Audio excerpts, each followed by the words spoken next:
Mr. President. Senator from Connecticut. Thank you, Mr. President. Mr. President, I'm here to talk about the costs of war. The United States is at war at this moment. I'm here to talk about the costs of war that should include the costs of caring for our veterans, because they are the ones who fight our wars and keep our nation strong and free. We are failing to pay the costs of war for more than 50,000 combat-injured veterans. These veterans were forced to medically retire, or they're undergoing medical separation because of combat-related injuries. And now they are receiving a dollar-for-dollar reduction in their military retirement pay from their VA disability benefits. That practice is wrong.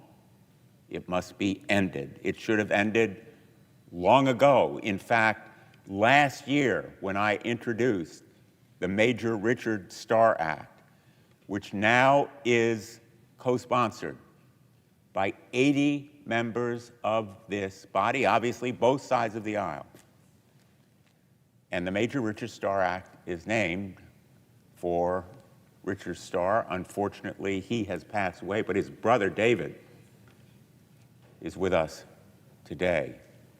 And I thank him, his family, the veteran service organizations that have been tireless in their advocacy for the Major Richard Starr Act, in being the voice and face of advocating for our veterans. The Major Richard Starr Act is our legislation to fix this injustice and finally deliver combat-injured veterans their full military benefits.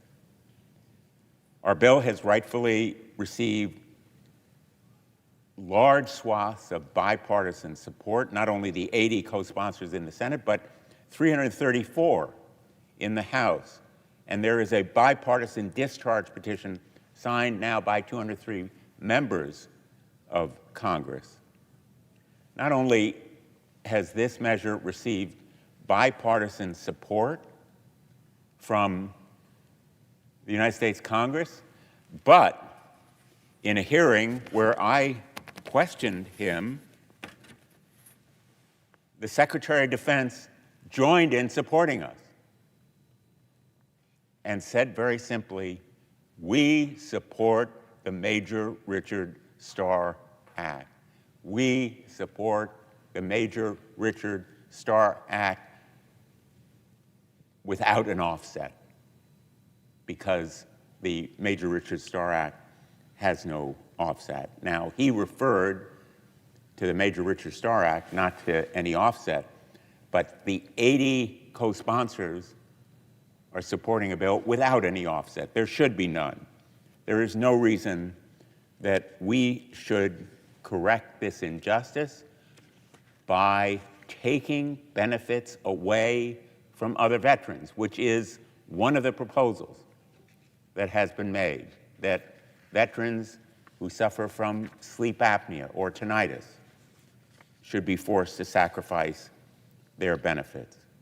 And despite all this overwhelming support, the House leadership and the Senate leadership has blocked my attempts to advance this legislation twice. I'm here for a third time, and blocked also have been my requests for a simple vote on the bill. Why? Opponents have claimed that our nation cannot afford this bill and demand that we offset it by cutting benefits from other disabled veterans. And they are acquiescing in spending billions of dollars a day on the president's war of choice in the Middle East. Right now, the Armed Services Committee, literally, later today, will begin marking up a $1.5 trillion request from the White House $1.5 trillion, not even including the reconciliation amount that probably brings the total closer to $2 trillion. My point is, if we can afford $2 trillion for the Department of Defense, we can afford doing the right thing for combat-injured veterans at a total cost of probably $8 to $10 billion over 10 years. So the yearly cost would be approximately what this nation's spending per day on the Iran war in the conservative estimates, and probably lowballing, of this administration. There are other excuses advanced by leadership. They've said veterans are, quote unquote, double dipping. Our veterans community knows better. We all know better. They're entitled to both disability benefits and retirement pay. The fact is, we're not talking about a new benefit. We're talking about these combat-injured veterans receiving existing benefits to which they are entitled. They've earned them. It's not an act of generosity or charity that we would correct this injustice. And the simple result and easy outcome here should be for us to approve this measure today. Let me just say finally, veterans deserve action. This measure is long overdue.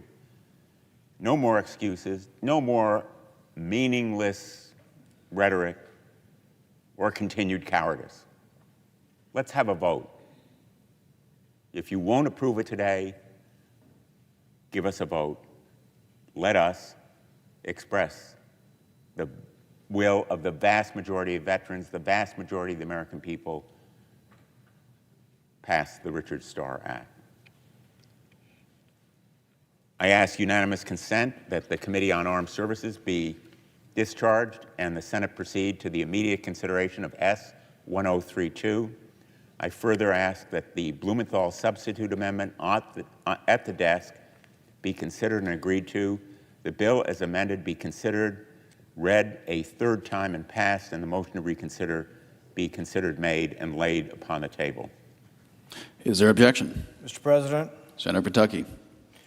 reserving the right to object, there are 40 trillion reasons why new spending should be offset by cuts elsewhere.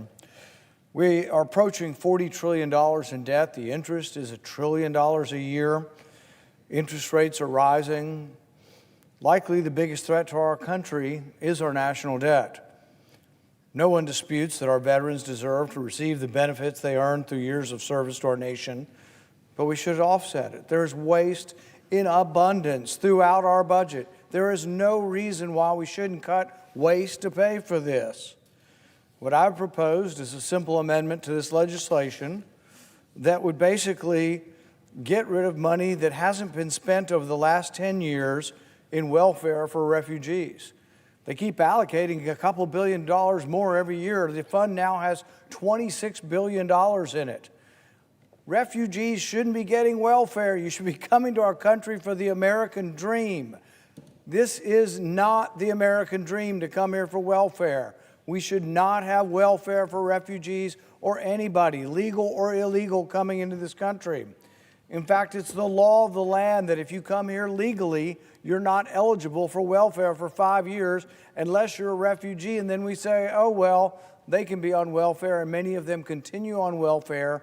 In the Somali population, well over 80% of the Somalis are on welfare 10 years after they get here. So what I'm proposing is, if we want to do this, if we think this is fair to add the disability spending to the retirement spending and not have any kind of canceling out, pay for it. Why don't we end this refugee program? That's all I'm asking. If you want to help and provide more money for soldiers who are retired or disabled, do that, but pay for it by not giving money to refugees. So it's easy. We should do it. But when people say around here, oh, we don't need to do this, and this is too important to offset with a cut, That's why we're $40 trillion in the hole. Interest rates over $1 trillion. That's paying at about 2.5% on average. The latest Treasury sales of 30-year bonds was 5.2%. If we roll over the debt and pay all of it at 5%, then we're talking about $2 trillion in debt payments each year. So yes, we have to be responsible. Money doesn't grow on trees. We can't simply say, well, this is for a good cause, therefore we're just going to explode the debt. I mean, Admiral Mike Mullen was the chief of the Joint Chiefs. He was the chairman of the Joint Chiefs of Staff, and he said that the biggest threat to our nation was not from without, but it was from within. It's from the debt we're accumulating. So just saying something is a good cause is not enough. We have to pay for it. There is waste up and down and all throughout our budget. And for goodness sakes, we should use this as an opportunity to say, we have this and it's a good thing, and we can go ahead and do this, but we'll do it by getting rid of bad spending. You know, we still have nearly $1 billion that we're doling out to Afghanistan. We wasted trillions of dollars on that war. We were there for 20 years, we've gone, and there is an allegation that money from that reconstruction fund goes to NGOs, and that still winds up in the hands of the Taliban to this day. There's all kinds of money throughout government. There's said to be $180 billion worth of improper payments in government. Should we let people keep writing checks to people who are ripping off the system? Did you not see what happened in Minnesota? $9 billion is being stolen. They set up a daycare and nobody really comes. Or they set up a center for autism. They had a Learing Center. They left out the N, L-E-A-R-I-N-G, and they were taking your money. Why shouldn't we just cut that out? Why shouldn't we quit doing that? Why shouldn't we save money if there is something better to be done with the money? But just spending money, no matter how good the cause, is not what we should do. I object. Objection is heard.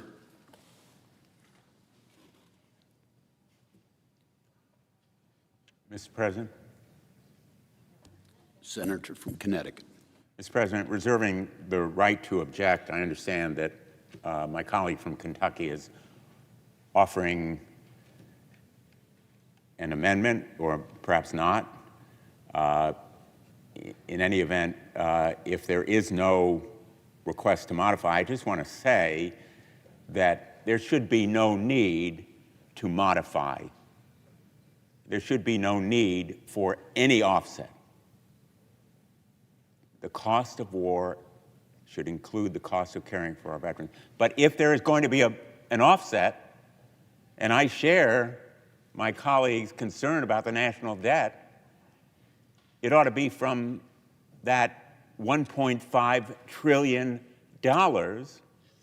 that has been requested by the administration for the Department of Defense, when in fact the Secretary of Defense or Secretary of War has said he supports it. It is a DoD program or Department of War program. The offset should come from the DoD. It should not come from veterans. It should not come from another government program. We can spin a wheel or we can throw darts and say, that's where the money should come from. But logically, as a matter of principle and as a matter of what's right, it should come from the Department of Defense, which has more than adequate resources to do it. So I'm disappointed that my colleagues on the other side of the aisle are blocking this unanimous consent, and I'm going to ask that at the very least we have a vote on it. I think it is only right that this body be permitted to vote, and we've been asking for a vote for more than a year. And so I ask unanimous consent that at a time to be determined by the majority leader in consultation with the Democratic leader, but no later than August 7th, 2026, the Committee on Armed Services be discharged and the Senate proceed to the immediate consideration of S1032. Further, that there be up to 2 hours for debate on the bill, equally divided between the two leaders or their designees, and that upon the use or yielding back of that time, the Blumenthal substitute amendment at the desk be considered and agreed to, the bill as amended be considered, read a third time, and the Senate vote on passage of the bill as amended with 60 affirmative votes be required for passage, all without further intervening action or debate, and no amendments or motions in order to the bill prior to the vote on passage. Is there an objection? Mr. President, Senator from Kentucky. reserving the right to object, when we are told that we need to spend billions of dollars on a new program, and yet we're unwilling to cut any spending from anywhere else, we should say, well, aren't there some areas that we could all agree with? So there's an agency called the National Science Foundation. They have about $8.6 billion budget. About $8.5 billion is spent on crazy stuff. William Proxmire first started talking about the National Science Foundation in the 1970s when he would give a Golden Fleece Award. One of his first awards was for a project. It was $50,000. This was a while ago. It was only $50,000, but they were going to study what makes people happy. Anybody think that's a good use of your money? What makes people happy? Why do people fall in love? Another 50 grand. Now that might be a fun or interesting article in Cosmopolitan, but when we have a $40 trillion debt, maybe we should cut some of their money. One of my favorite studies was this. They wanted to determine whether tequila or gin made people more feisty, more cantankerous, more likely to commit violence. And so they got codfish and they guzzled, they poured the tequila down the mouth of a codfish and then the gin, and I'll bet you we could just poll the audience, tequila, of course. But that's kind of crap your money's going to, and if we're not willing to cut any of that, even for a good cause, why are we here? Why does it get worse every year? Because nobody cuts. The National Science Foundation, we doubled their budget a couple of years ago. Not more than 2 or 3 years ago, there was a study, it was about $1 million, and they wanted to know, are Japanese quail more sexually promiscuous when they're on cocaine? Probably poll the audience on that one. Another one of my favorites is, this was $750,000, and they wanted to know, what did Neil Armstrong say when he landed on the moon? So if you ever remember this from when we were 50 some odd years ago, the crackly sort of audio and the black and white video, and he says, one small step for man. Or did he say one small step for a man? So they spent $750 grand to study and listen to the old tape of Neil Armstrong to see, did he say one small step for man or one small step for a man? To make matters worse, to make it even more insulting, this was $750,000 that had been designated for autism research. And instead of going to autism research, it was secondarily contracted out to study what Neil Armstrong had to say. $2 million was spent studying whether or not you go to the cafeteria and the person in front of you sneezes on the food, are you more or less likely to take the food that somebody just sneezed on?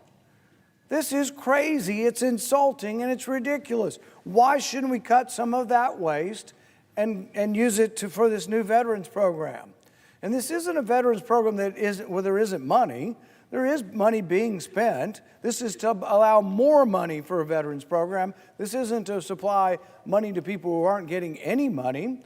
But I'm for doing it. We're a rich country, we can do it, but we should cut spending from where we're wasting it. And there are plenty of alternatives. If the senator has another alternative where he'd like to cut spending, I'm your guy. I'm for cutting spending across the board. There's a waste everywhere.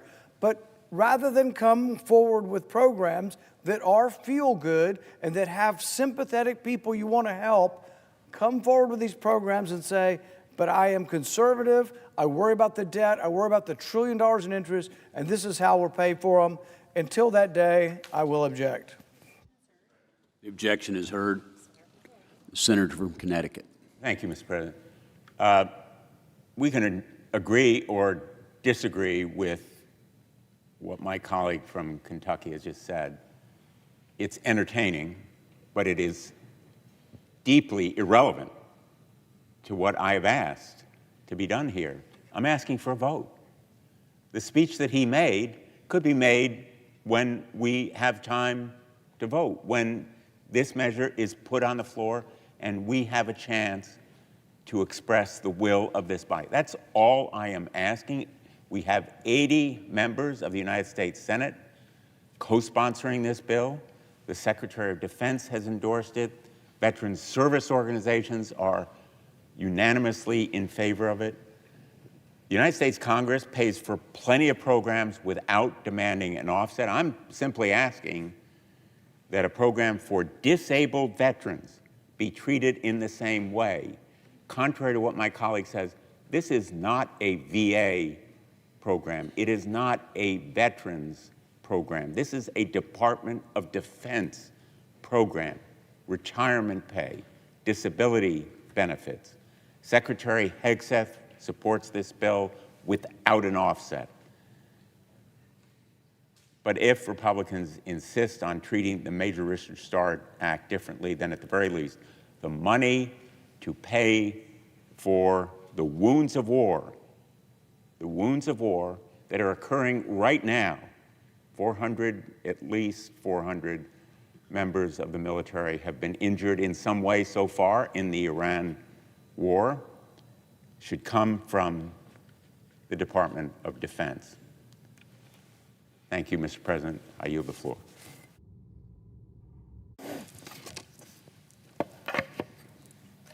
Mr. President. Senator from Tennessee. Thank you, Mr. President. I was doing a little bit of work this past weekend when I was in Tennessee and talking with Tennesseans about what is important to them.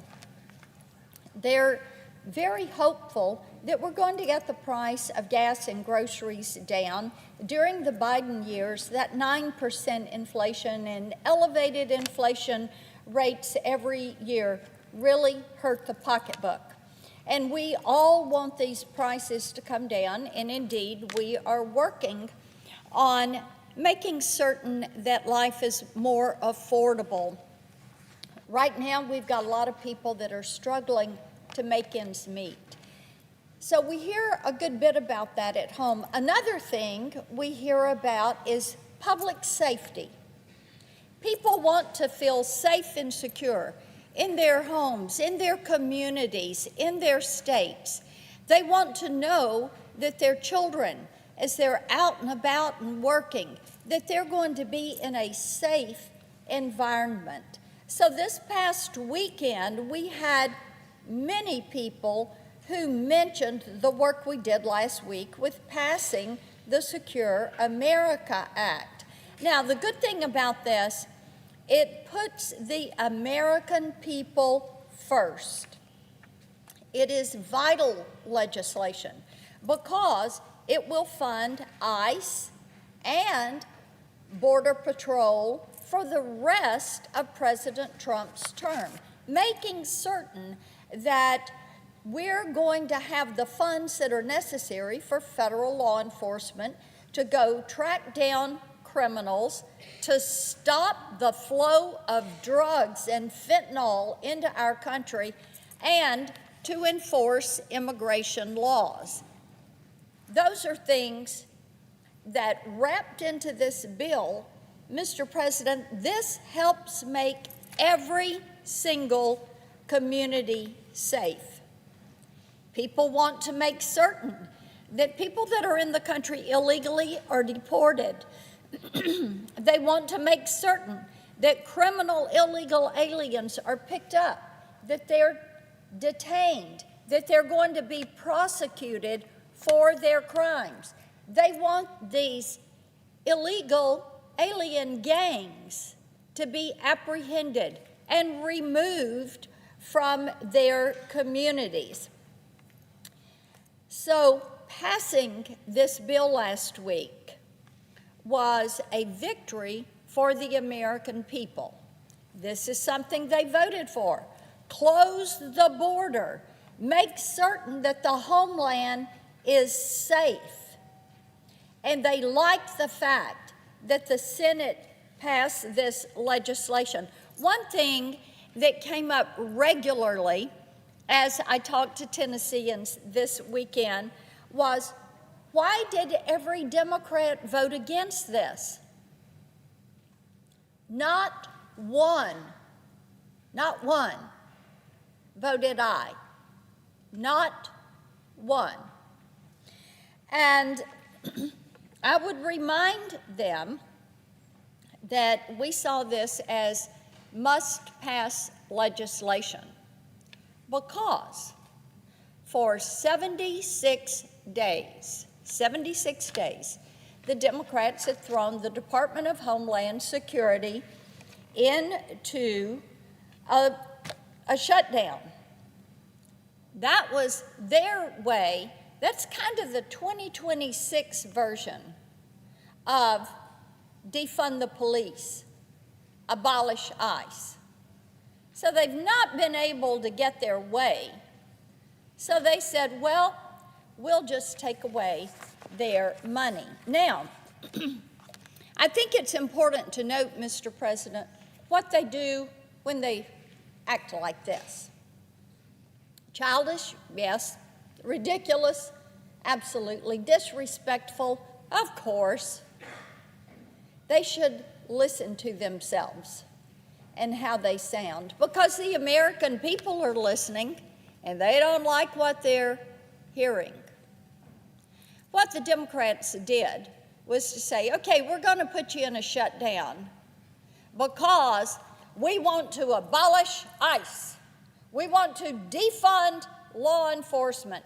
So it doesn't matter to us that TSA, Secret Service, Homeland Security investigations, FEMA, all of these are going without pay. They're going without pay. So what we did by passing the Secure America Act is to really slam the door on these annex. And Republicans said to the Democrats, no, we're not going to let you get by with risking these hard-working Americans and many times putting their lives at risk. I think it's important to note, too, while they object to immigration law being enforced,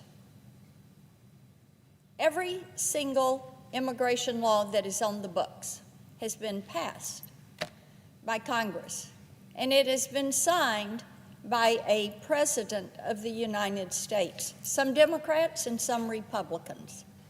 Every single one. That's how they became the laws. But instead of standing with the rule of law, what the Democrats have done is to say, we're going to pick and choose. Some laws we like and some laws we don't like, so we're just going to ignore the laws that we don't like. And when I talk to Tennesseans, they cannot believe that the Democrats would put our national security at risk. But that is what they have done. You know, Mr. President, I've said many times, the Democrats have worked overtime during the Biden years trying to find ways to make illegal legal because they don't like the law. So then they try to find a workaround. And then we know that what they do, circumvent the law and try to make an illegal activity legal. Now, another area where we have seen this, pardon me, is in the election integrity issue. And we support fair, secure, open elections. that ought to be a bipartisan issue. We should all want that. We should all treasure one person, one vote. And election integrity should be something that's at the top of the list. Now, a part of this is making certain that we ensure that only citizens can vote. This is one of those things that's common sense, and you know what? It is the law. Only citizens can vote in U.S. elections. Now, what has happened is some states have allowed people that are illegally in the country or people that are legally here but they're on a visa or a work permit or a student visa or they're a legal permanent resident. They're not allowed to vote in our elections. But in some states, they have been voting. So there is a way that states can make certain that it's only a citizen that is voting. And that is to compare their voter rolls with the Department of Homeland Security's SAVE system, the SAVE database. This registry allows federal, state, and local government agencies to verify the immigration status of anybody in their jurisdiction. It is useful when determining whether an individual should be registered to vote. What we know is that 26 states check their voter rolls against the SAVE database. Now, it probably will not surprise you, but it's unfortunate, but the 26 states are overwhelmingly red. My state of Tennessee has led on this issue for years, and it is ranked #1 in this country for election integrity. Now, thanks to President Trump, the process is easier than ever for states to use this registry. Under his leadership, and probably is no surprise, under his leadership, our state and local governments can use this for free. They do not pay any kind of fee. They can go in here, put in the name, the last 4 digits of the Social Security number, not all 9, just the last 4, and they can see what pops up. The good thing is that the states who are doing this, and by the way, the states that are using it have submitted more than 46 million verification requests through the database. And they're getting results from this. Texas uses this system, and their Secretary of State identified more than 2,700 potential voters that were violating the system. They ought not to be on the rolls. Ohio discovered more than 1,000 potential non-citizens on its voter rolls. More than 160 of them have cast votes in elections going back to 2018. They're not citizens. They ought not to be voting in our elections.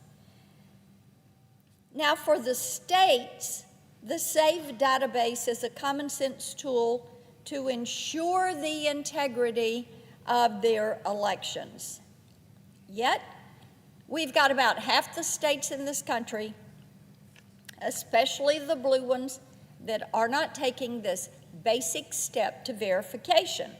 When you look at California and New York, between those 2 states, they're estimated to be home to 3.5 million illegal aliens, and we can only imagine how many non-citizens are on their voter roll because they're taking zero steps to verify these rolls. New Jersey, another blue state, refuses to use the SAVE database. Just this week, we learned through public records requests that there have been hundreds of cases of non-citizens placed on the state's voter rolls in just the last few years. Many had no idea that they were registered to vote. Others voted in elections going as far back as the year 2000. You know, Mr. President, many times elections are decided by a few votes. Might be 5 or 6, might be a couple hundred. And when you look at the numbers, you look at what Texas found, you look at what Ohio found, you find out that in New Jersey, that you've got people that have been in the country illegally and have been voting since 2000. Congress should do everything possible to encourage the states to use the SAVE database to secure our elections. The American people do not want voter fraud. They want to have confidence in our elections. It is the foundation of our system of representative government. Now, this is why Senator Graham and I have introduced the Election Security Partnership Act. This legislation would provide increased grant funding to states that submit their voter registration list to DHS to identify ineligible voter registrations, including for non-citizens. It would also improve election administration technology and security. This is something everyone should do, but they're not doing it. So we're saying, all right, we'll incentivize you. If you're going to get grants that deal with your elective systems, then we will give you a plus-up of 10%. If you will do the right thing and abide by the law, if you will verify that the people in your state are voting because they are a citizen, if you will guarantee the integrity of your voting system. But you know what? We've got states, they don't want to make it easier to vote and harder to cheat. They're looking for the way to cheat. They're looking to make illegal legal. They are looking for ways to circumvent the law. It's not fair. It's not right. Every member of Congress should support this legislation. Why would our colleagues on the other side of the aisle oppose election integrity measures? Why would they oppose states cleaning up their voter rolls?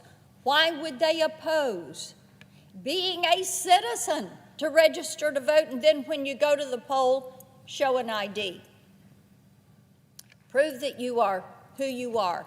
Treasure that right to vote. It is foundational. We have been a free country for 250 years because we value protecting our freedom. We believe in robust, respectful, bipartisan debate, and we believe in standing with the rule of law. I think it's troubling that we have to ask our colleagues, why? Why? Why is it that they do not want to exercise election integrity? Mr. President, I have 6 requests for committees to meet during today's session of the Senate. They have the approval of the majority and minority leaders. Duly noted. I ask unanimous consent that the previously scheduled recess begin immediately. Without objection. The Senate stands in recess until 2:15.